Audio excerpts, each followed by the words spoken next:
using that understanding, I was able to then deduce some new ways of solving models that we haven't solved before, as far as I know, and methods for analyzing or new ways of interpreting the single cell data.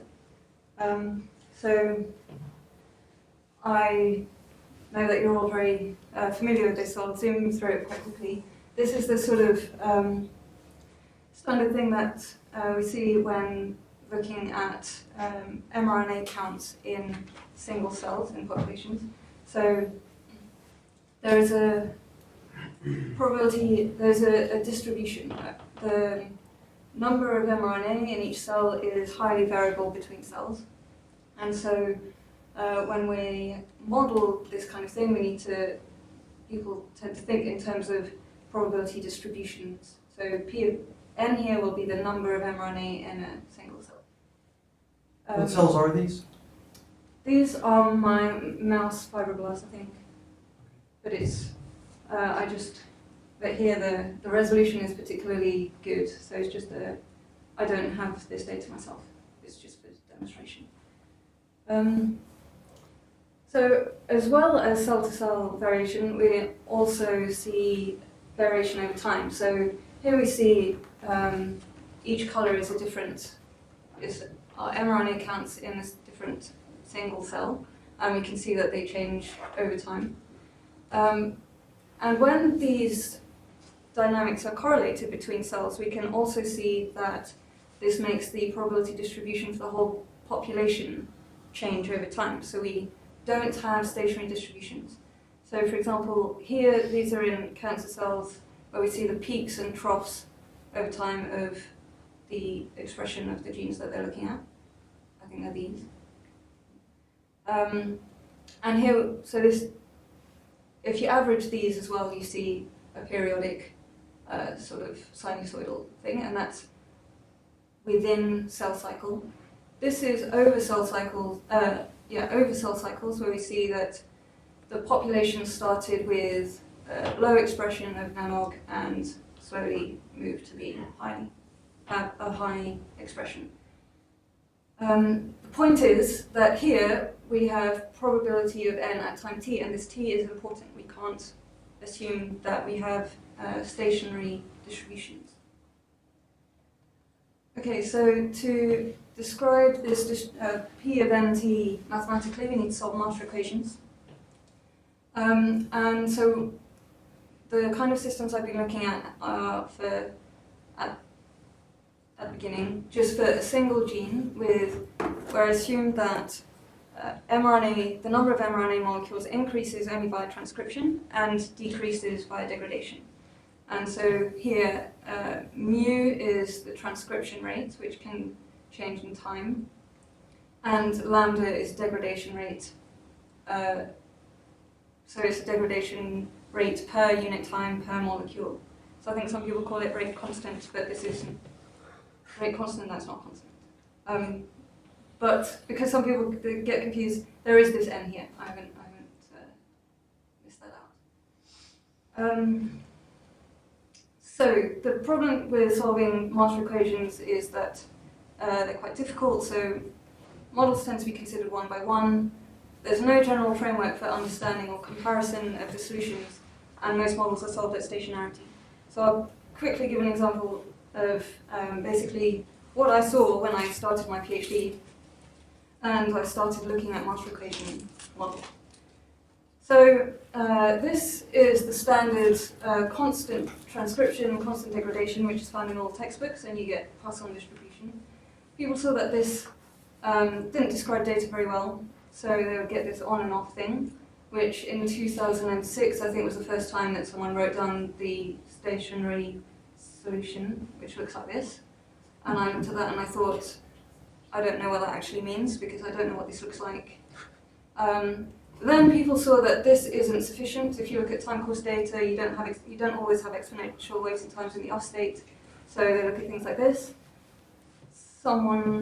Actually this is my solution. But anyway, so we have the solution of this model. There is another paper in 2012 where they sort of had the solution, but Then other people are looking at these things, but they can't solve it. So firstly, looking at that, don't really see how you get from this to this and from this to this. And it's difficult to see what that actually means. I mean, you have to plot some graphs to get an idea. Secondly, there is no time dependence here. These are all stationary distributions. So this did not correspond to what I was seeing in the biological papers that I was looking at. Then people who are actually in the know would tell me, well, no, we do have a time-dependent solution of this one. It was published in 2009. I knew the paper. They actually just gave the probability generating function, the time-dependent one. They didn't give P of NT, so I thought, well, I'll, just for fun, find P of it. I quickly, obviously, regretted it, but once I'd done it, decided to type it up because I had PhD students have enough time to do these kind of things. That's awful. This tends to this with all these. There should be exponential functions here, and then this actually does look quite nice after you look at this. But still, I mean, this doesn't help very much. But also, the time dependence is just this transient to stationarity. So if you start at some Kronecker delta distribution, the time dependence, this is this solution, which they didn't bother writing down, is actually just this transient to stationarity. It's not the same kind of time dependence that I'm seeing in the biological papers. I mentioned that there was a paper in 2012 which solved this model. So I thought I wouldn't type this up because you might not believe me, so I copied and pasted from their paper. So this is the final solution that they gave. But these A's and B's, I kid you not, solve these equations, which are polynomials, and they don't even bother to, these are functions. They don't even bother to say what the functions are. So obviously they're a bit useless, right? And those are actually the only, then there are some on-off feedback models that some people have solved, but that's it, those are the only analytical solutions that I found, even for these simple single gene models. Are these solutions obtained by brute force trial of power series, or are they doing something more elegant? So they would take the Marshall equation, transform it into a PDE, the probability generating function is PDE. They would then solve that, and then transform it back into P of N. Okay, so yeah. So most models solve at stationarity by a probability generating function, and we've reached a bottleneck in terms of models we can solve in this way. Even if we can solve more models, I don't think it's that useful because we don't have any understanding of what those solutions mean. Experimental evidence is increasingly pointing towards the importance of upstream drives and temporal heterogeneity. So they don't have time dependence in there. There's no general framework for understanding and comparison, so by that I mean they look at each model one by one, and there is no physical understanding or intuition for why the solution for one looks the way it does compared to the other one, which is slightly different. There's a sort of gap there. Okay, so instead I took a slightly different approach, and this is what I'm going to be talking about in this today.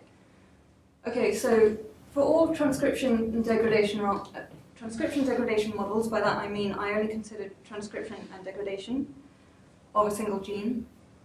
The mRNA distribution is a time-dependent Poisson mixture.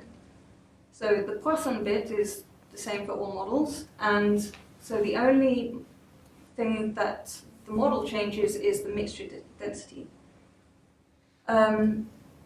This density is the density of a random variable or a stochastic process that emerges naturally as a combination of the transcription and degradation rates, which I'll show. Could you explain a little bit what you mean by a time-dependent Poisson mixture?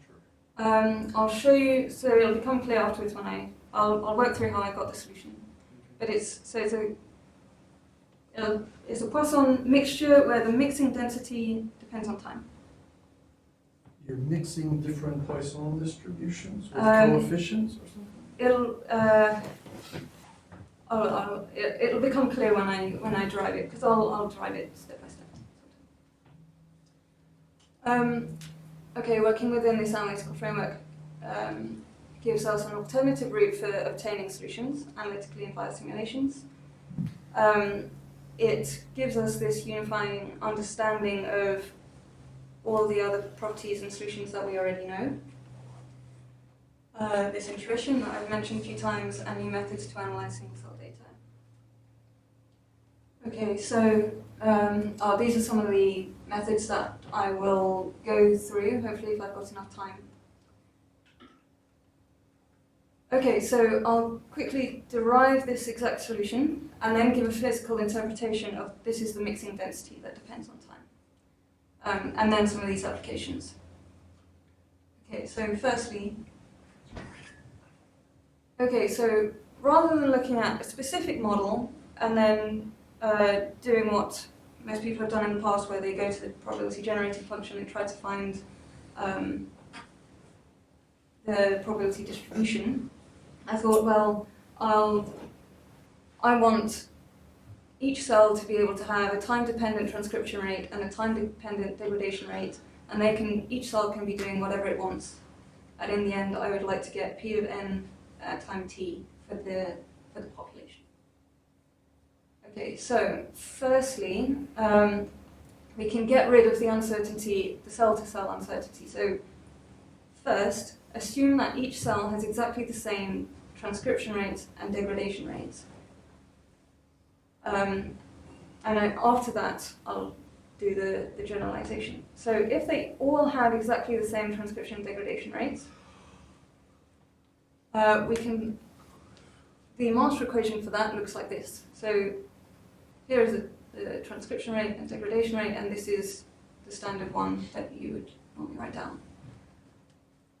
And as usual, as people do before, I transform this into the corresponding probability generating function, except this time these are just general functions that depend on time. And you can solve it in exactly the same way by the method of characteristics, and you get this, where this chi, which comes up here, is what I'll be calling the effective drive, and I'll be explaining what this actually means physically in the second section.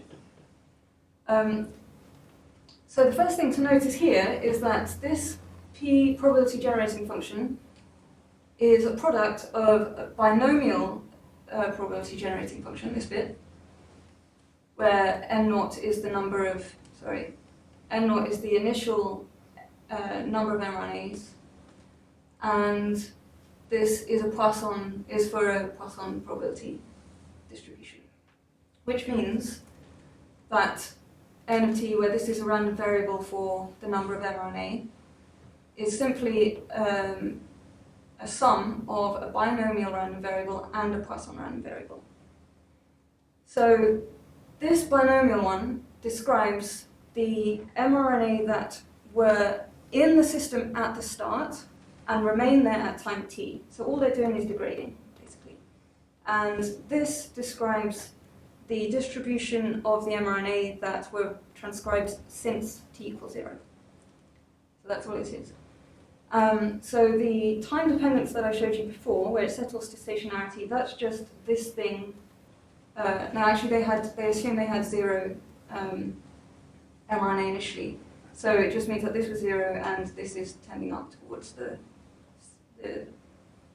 stationary solution. But I guess you don't even have to assume anything about the initial condition, right? Because that probability is going to go to 0. Exactly. So for the rest of this, I just assume that we're past this transient stage where this will have any importance. Because then I can just say that when all the transcription and degradation rates are exactly the same in each cell, I simply have an inhomogeneous Poisson distribution. If you do want to add the transient bit at the start, you can. here I'll be concentrating on the time dependence due to this changing, because the transcription and the degradation rates are time dependent. Okay, so this is the effective drive, which can also be written, well, writing this is the same as writing this, basically. Okay, so to summarize, when you have the transcription rates that depend on time and the degradation rates, and you know what these are, you can find chi, this effective drive, by simply solving this first order ODE. And that gives you, that basically gives you the mean of n. So for this, so this is where, so this is the P of n comma t when you have this chi. And what this means is that you don't actually need to consider the whole of the, when you know what chi is, you only need chi at time t. You don't need to remember the whole of the history of mu and lambda. You can just look at this because it gives you the parameter for your Poisson. And these are all Poisson distributions. Okay, so that's the case where the cells are perfectly, the transcription and degradation rates are perfectly synchronous for each cell. Okay, so now, to generalize, I now say that each cell can have its own transcription and degradation rates. In the same way, so each cell, the probability distribution for each cell is this, follows Poisson distribution with its own chi. And so we can say, think of these mu's as being sample parts of of stochastic processes. So, and same with the lambdas. So the lambdas are sample parts of a stochastic process, which in turn define these sample parts of chi, which come from a stochastic process, which I'll call x. Okay, so the stochastic process x is the thing that we're actually interested in, because it's this that gives us, is the important part in the solution.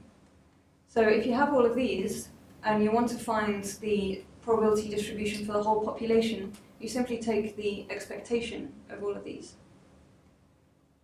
And that basically means taking an integral over this probability density of this stochastic process x, where x satisfies this first order ODE. Well, random differential equation, because now these are random variables. Does that make sense? So you want the probability distribution, what's going on in a particular cell in this ensemble?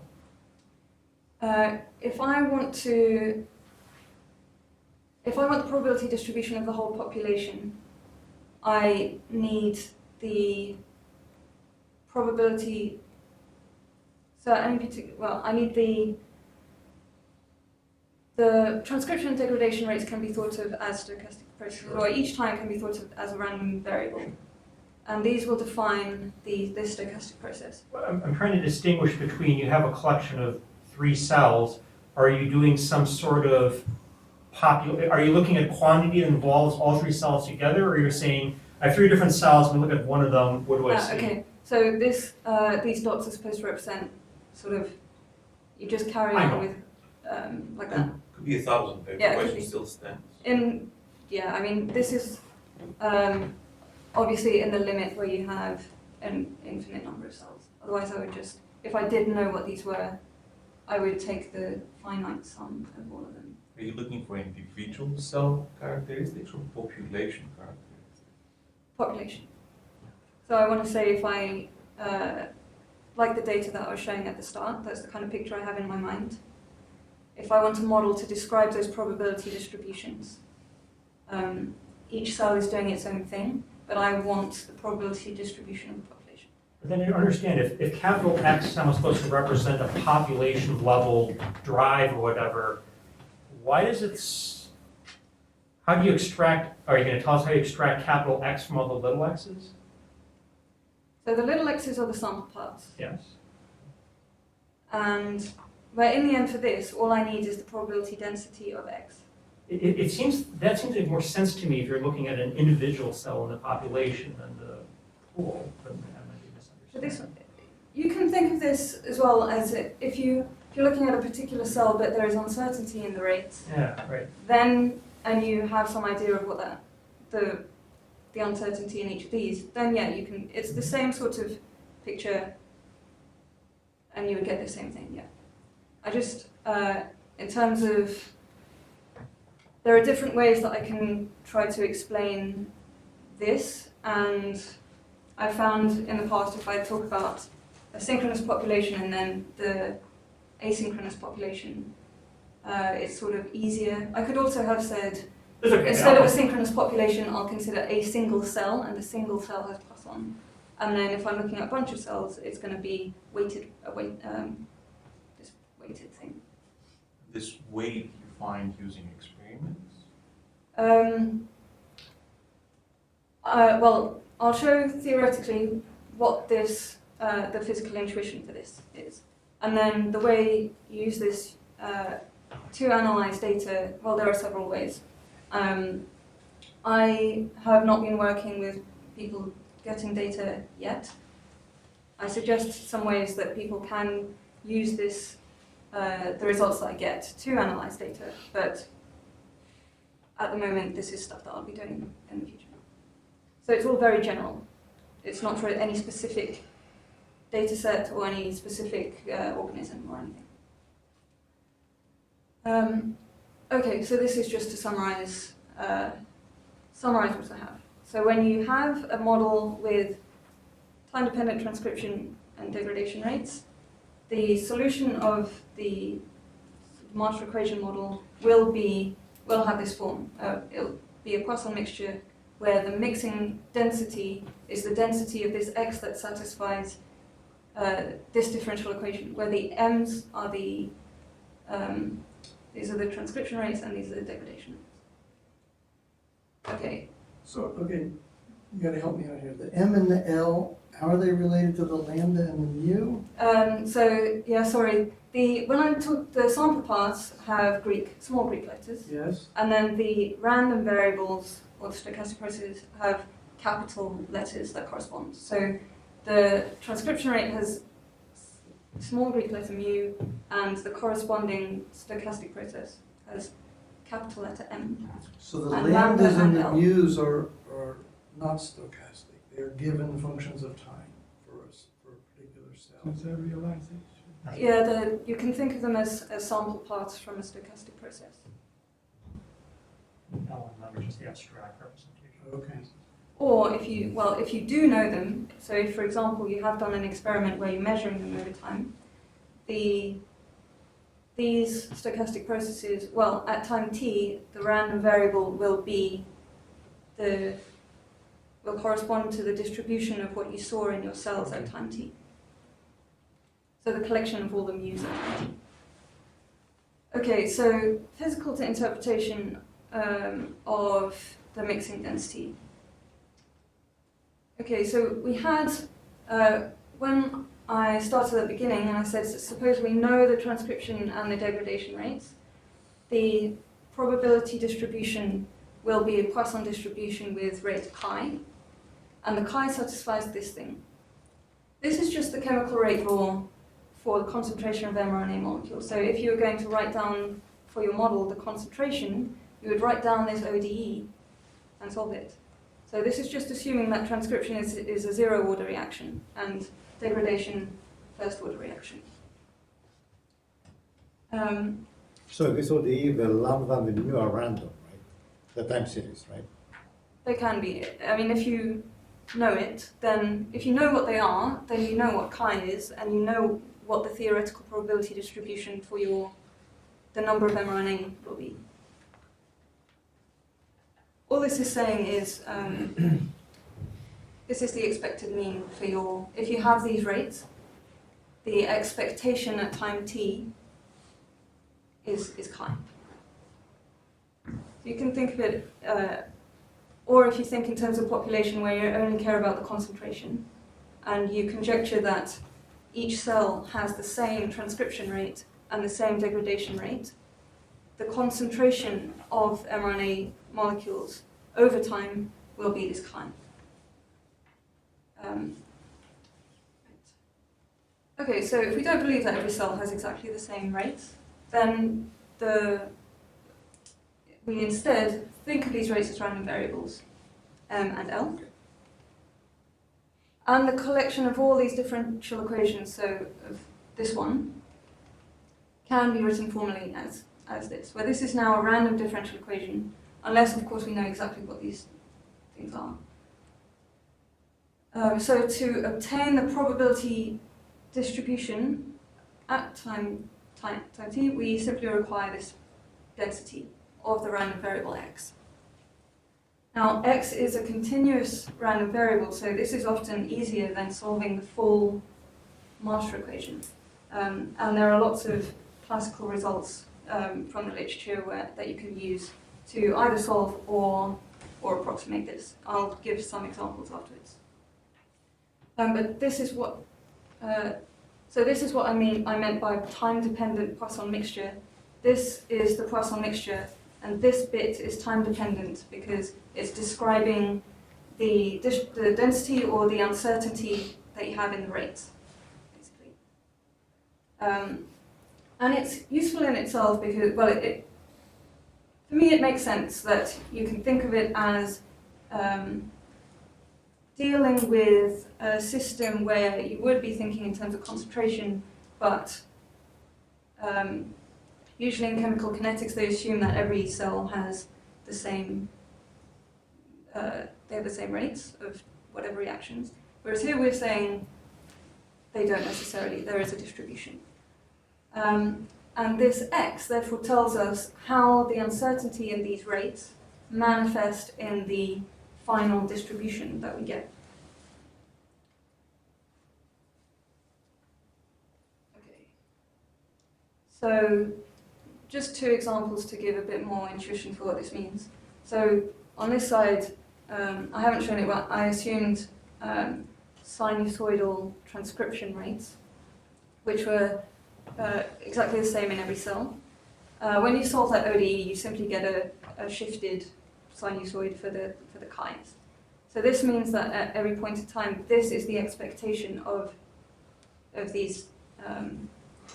Sorry, now these are n's, but before they were n's.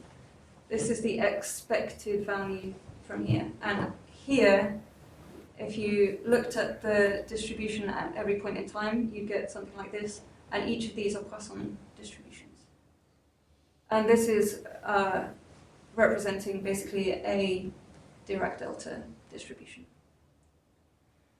Okay, if you then allow the transcription rates to have a random phase, which I think here it was half of the period, then obviously this is the density of this at time t, which you can, but this one you can actually solve this exactly. This is slightly more noisy, and so these distributions are wider. So this f of x is wider than this, obviously, and so p of n at t is wider. And then Are they Poisson? no, these are Poisson because these are all of these are the mixture of this. So the second line is where I'm showing what the density is. So for this to be Poisson, this thing has to be a Dirac delta. Okay, so this is my representation of a Dirac delta that's changing in time. So these are all Poisson, these are not. So this is where f of x is has a wider And how much different are they from Poisson? If you put a little experimental noise on, would you be able to distinguish? So one of the things I have thought about is if you have from your experiment this, how can I deconvolve it to get f of x at the end? Because that will tell me, that'll give me information about how the rates were different at every single cell. But that's something I haven't had time to do. There are ways that you can do that. Then this is the example where the phase is uniformly distributed. So this, even though each cell is changing, the expression is changing in time, overall you have a uniform distribution. Well, the phases are uniformly distributed, so the density is not uniformly distributed, but it takes this form. And so these are now don't depend on time, basically, because there's no cell-to-cell correlation here, whereas here there is. Do we think about the input being switched on at t equals 0, or it's been going on forever and you've just started observing at t equals 0? Here I've just assumed that it's been going on and it started at this, the distribution is here. Oh, so then why do you get no transient for the asynchronous case? Yeah, so that's what I mean. I've assumed there's no transient, basically, because I've discarded that binomial thing at the beginning. Okay. So could we just pause here, because we did experiments like your last case with yeast cells. So we took an asynchronous population of yeast cells, and we looked at a gene that's periodically transcribed during the cell cycle. So the rate of production of the mRNA is high at some phases and low at other phases. And then we measured the mRNA distributions, and we got distributions that look very much like the lower right This, here. yep. Yeah. And the data can be fit to 2 Poisson within the experimental, or it looks like a sum of 2 Poisson. One with a low probability of transcribing the gene, and one with a high probability of transcribing the gene. Yeah. Whereas you have a continuous Yeah. change in the rate of transcription. I'm just wondering if there's any way one could tell from real experimental data whether. So I have another paper that I'm writing that would be actually exactly what you're looking for, where, because if you had bimodal here, Yeah. that suggests that you've got slow switching between the low transcribed. Oh, yeah. Slow switching. Yes, because then if you had fast switching, well, it can be explained like this. Because if you've only got the 2 Poissons fit it really well, that means that your density here will have two peaks. Yeah, one here and one here. Just 2 discrete ones, or it'll be like this, but with 2. Yeah. And then you'll get a sum of 2 Poissons. Whereas here, because this is more general, you can have, well, the density wherever you like, not just at 2. So it falls under the same kind of category. Yeah, I was just a little surprised that our data could be fit with 2 Poissons, because I don't think that's the right description, that it's 2, it's discretely on or discretely off. This is a more general. Sure. formalism. I mean, this does encompass that formula, sum of 2 Poissons. There is also the problem that several models will fit the same data equally well. Okay. So this is another quick example, just because people think about this on and off. So if you have switching between on and off, the black line is the chi. So it's it's the exponential solutions that people are used to seeing. This is where there is immediate response to the on and off, and here there's just some stochastic thing, which basically means that here again we have, if I sliced this over here at any time point, I'll get a Poisson distribution, with the black line being the parameter at that time. Whereas here there is a delayed response. So over here there is a lot of uncertainty. So the corresponding histogram that you would see over here is wider, much wider than Poisson. Whereas here they're all pretty much the same, and so this point would be roughly Poisson. Okay. So that was the sort of general theory with some idea of physical intuition for what the x and the f of x mean. I now have some applications, so if you have any more questions about the whatever. Yep. This mixture predicts that the variance is always larger than the mean. Yeah. But is it true in the data? That you see in transcription? So I don't have any data myself. Some people, most of the time, people find that the variance is larger than the mean. And actually, the next thing is on that. If the variance is smaller than the mean, that means that you have some sort of feedback. But here there is in no that case, feedback. you cannot use this data. No, yeah. So that if you do have variance that's smaller than mean, that implies that you must have some sort of feedback, and that's a consequent. Well, you can. That's another sort of corollary of this theory, basically. You Basically- cannot have that without feedback. But in that case, for example, when you have bimolecular reactions. Actually, I haven't thought about bimolecular reactions. You can easily generalize this to monomolecular. I haven't thought about bimolecular Yes, yet. but it has to be first order or zero order, not second For order for this to work. yeah, I mean, I haven't thought about how I would derive it for the bimolecular yet. Okay, so first of all, the Sommer-Fanner factor. Using this theory, you can then interpret it as a measure of synchrony. So, you'll see what I mean. Using the Poisson mixture that I had, you can then find the kth moment simply by doing these simple steps, which shows basically that you can always find the moments of n in terms of the moments of x, where these are just the Stirling numbers. Consequence of this is that we can then write the Fanner factor of n in terms of the Fanner factor of x, like this. So exactly as you said, you have Fanner factor is variance over mean. This is the minimum that you can get. You'll get this when you have a Poisson distribution, and when because that's when you don't have any variability in x. The rest of it is all down to the uncertainty that are in the parameters. Okay, so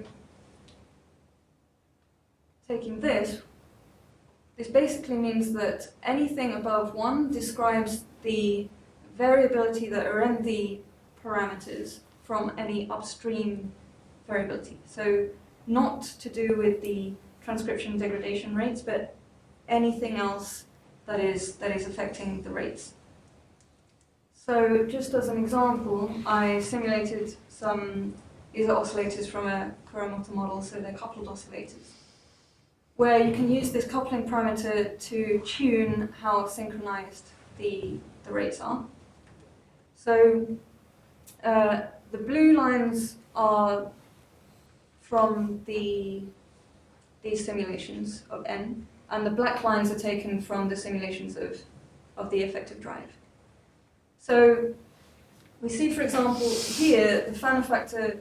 So here we've got basically completely unsynchronized rates, and they're sort of unsynchronized to the same level in that the Fanner factor is roughly at 3 all the time.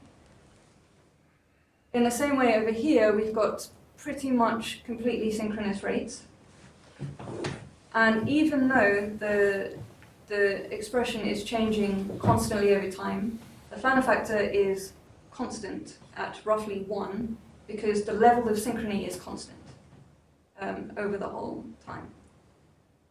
Whereas over here, the degree of synchrony is changing. They're sort of going in phase and out of phase a bit more. Are you calculating these third and fourth lines of those sample statistics from your ensemble? So, yeah, from all of this is just a subset for the graphs. I've just taken a subset, but yeah, this is the blue ones are the mean at every time point of the ends, Yes. and the black is the mean of these every time. The x's. Of the axis, yeah, of the drives. Yeah, so the point here is that if you've got a changing fan factor, that means that your degree of synchrony is changing over time, whereas over here, they are both sort of not, so here they're completely synchronous, and here they're sort of completely unsynchronized, but the degree of synchrony is constant over time, even though the expression in the population can be changing. So it's just sort of a reinterpretation of what people usually do. Although I've never seen people do it for a time-dependent ensemble thing. It's normally done for stationary models. Okay, and this is also what we'd expect. So if you increase the coupling parameter, the fan factor, this is the average fan factor over time, will decrease. Okay, so I did the ensemble fan factor, and then I thought, well, people have never actually, I haven't seen anyone look at the temporal fan factor, which is basically the same idea, but using temporal moments instead of ensemble moments, which is actually what it was originally used for in signal processing. So this is synthetic data, and it's just sort of to give an example to sort of explain some of the theory I have. I haven't used it on actual data yet. Okay, so if we have this sample, this is data from a single cell of the number of mRNA at time t. If we look at that data over a window W, we can look at the variance over the mean. And if that, so now because we're only looking at a single cell, if the transcription and degradation rates don't change over that time period, that means that the distribution over that window should be Poisson. And therefore this fan factor should be 1 over that window. If the rates do change, then that causes the fan factor to increase. So here is an example. I just simulated this on and off, and these lines show the time window that I used. So over this time window, the fan factor is about 4, and it increases to 8, and so on. Along here, the fan factor is roughly 1, because over the time window, the rates are constant over here. So it has reached stationarity over here. Similarly, over here, it's reached stationarity in the on state. And it can be used to sort of indicate when the rates have changed, because that's when the rates change, the fan factor starts increasing. Sorry, so you said that actually fan factor was used for time series before. Was it primarily used for stationary time series, or was it also used for non-stationary time series? So it was, I haven't read much of it. In terms of, if you look up Ugo Fano, Yeah. who wrote the first papers on this, I think he was looking at signals in the brain. Fine, I guess my question is that I'm just trying to understand when you take the Fano factor from sort of a population to time, and the time series is not stationary, so now you're taking sort of like averages and variances from non-identically distributed random variables at different time points, right? So here I'm only looking at a single cell, whereas before Right. this was an ensemble one. Right, so I guess what I'm asking is when you're doing this processing of expectations and variances by presumably sampling different moments in time in a single cell, Yep. and if there's something that's sort of extrinsically changing so that I don't expect these samples to be taken from the same distribution, Yep. I'm not exactly sure what I'm losing sort of intuition on what I'm computing. Okay, so from the first thing that I showed, if you know exactly what your transcription degradation rates are, you have an inhomogeneous Poisson process. So the fan factor will only be 1 when you have a Poisson distribution. So the fan factor will only be 1 here if in your window, basically if the time series have reached stationarity and the rates are constant in that window. So just after a switch, the rates are constant, but it's in this transient period where it's going down, so the fan factor isn't 1 yet.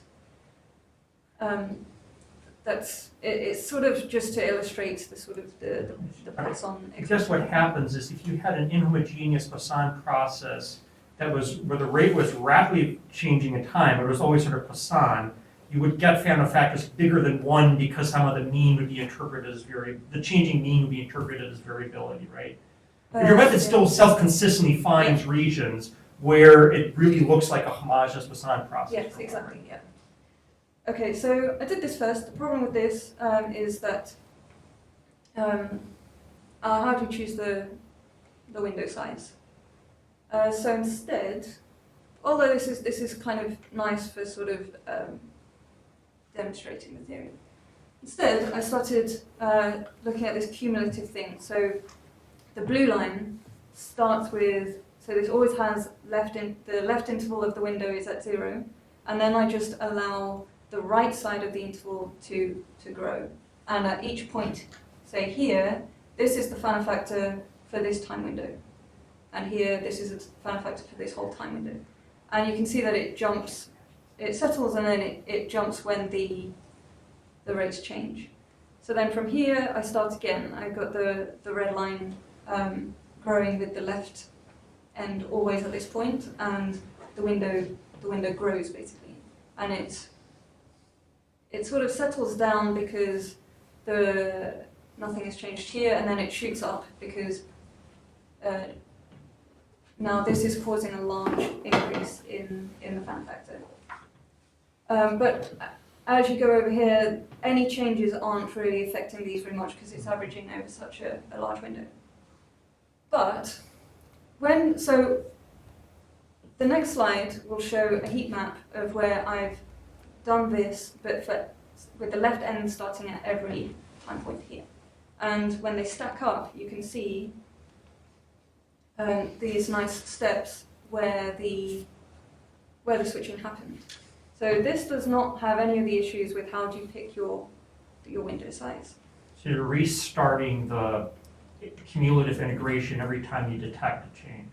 That's what I was doing here, but here I just do it everywhere. Yeah. So this is the left time point, the left end, which stays where it is, and this is the right end. So for example, this point here is for when the time window starts at this point and ends at this point.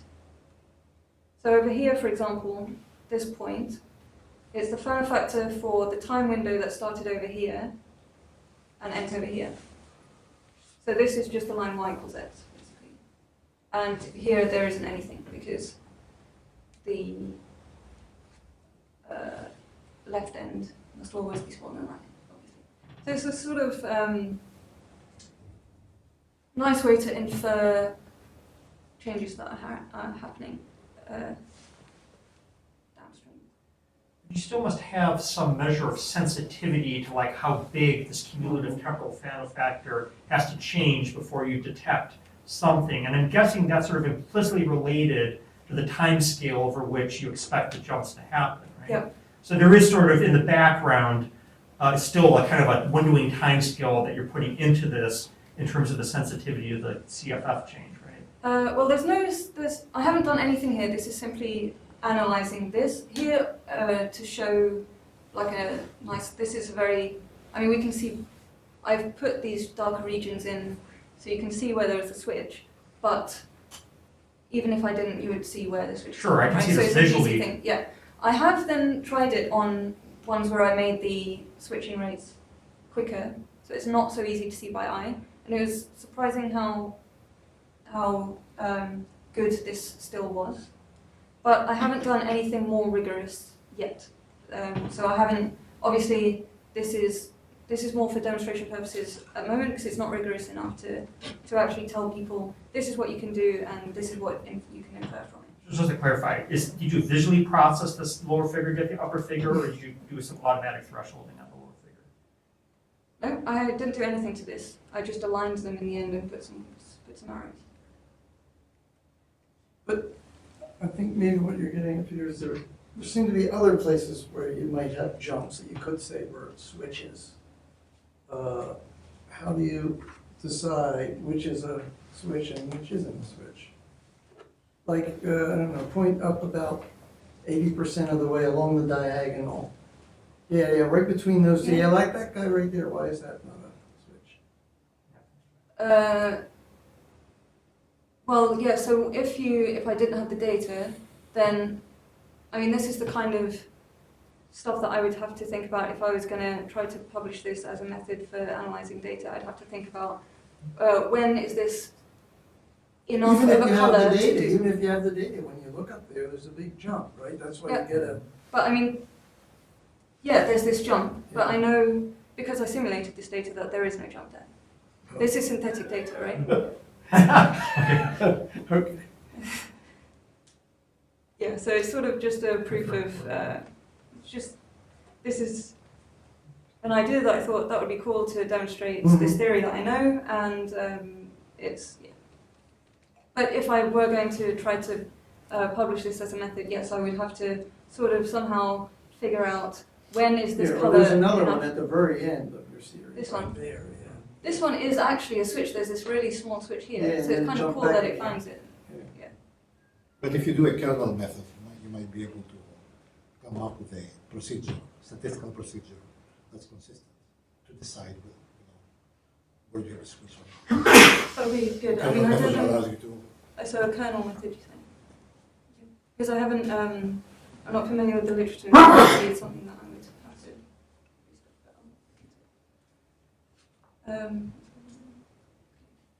to sort of running out of time, so I'll skip through. Well, these are just sort of ways that you can find this mixing density, because, like I said, well, the differential equation for x is sort of well known in the literature, so lots of people have come up with ways to do this.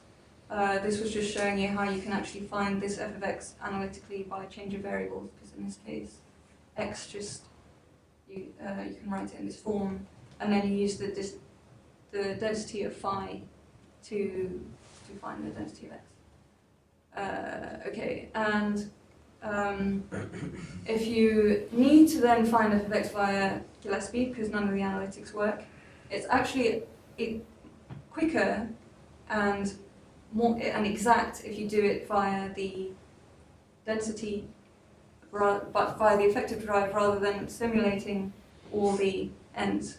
And this took, I think, CPU time like 20,000, and this was 0.1. So here I had to do Gillespie algorithm. Here I just found the density at this time, and I integrated it, and I got this. But, yeah, okay, but you're assuming something again, always about mu as a function of t and chi as a function Yeah. of t. Because in real problems, those are going to depend upon the proteins that are controlling the gene Sure. expression, which are going to depend upon the messenger RNA history. Yep. And the base. But when people do write down a model and they do Gillespie algorithm, they have to decide on all of these things anyway. You have to input some model into your simulations so that you know what Gillespie is actually doing, what the algorithm is doing. Yeah, I mean, we just do everything by brute force Gillespie, the messenger RNAs and the proteins. But you have a model in your head Yeah, when you do that, right? We have a model So if your underneath. model takes this form, or if a part of your model takes this form, or actually if you've only got monomolecular reactions, you don't need to do brute force Gillespie. You can do the simulations just on this effective drive, and then do the integrals at the end, and you get this. There's also a problem doing Gillespie when you've got time-dependent rates, because it becomes not exact. But I can, unless you do integrals for every step. But that takes ages. But yeah, And sure, you that don't does need take to ages. if it takes this form. So I don't have time for the rest, but this was some other stuff where you can, if you've got a certain class of models with multi-state parameter switching, some results from other literatures, so electrical engineering and some probability literature, just gives you the mixing density that you need. So for things like this, and for certain ones like this, you can just go to those papers, write down the mixing density, and there you have the solution of your model. But I can talk to you afterwards if you're interested.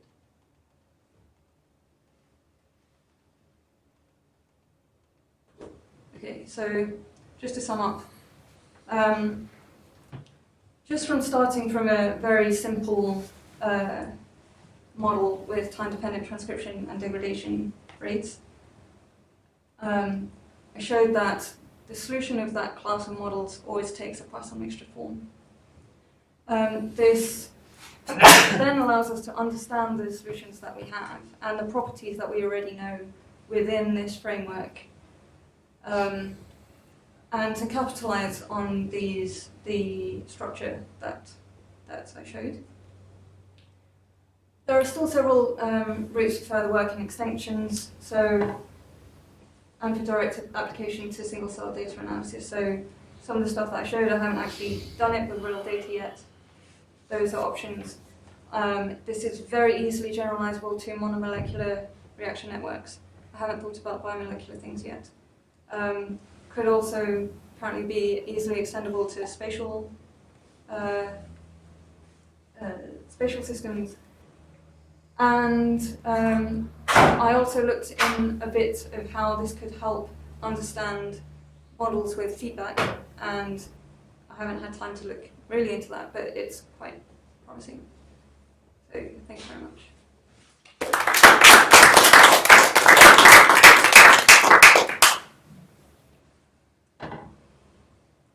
Can you remind me from your first paragraph, so what class of models is the exact solution to Poisson mixture?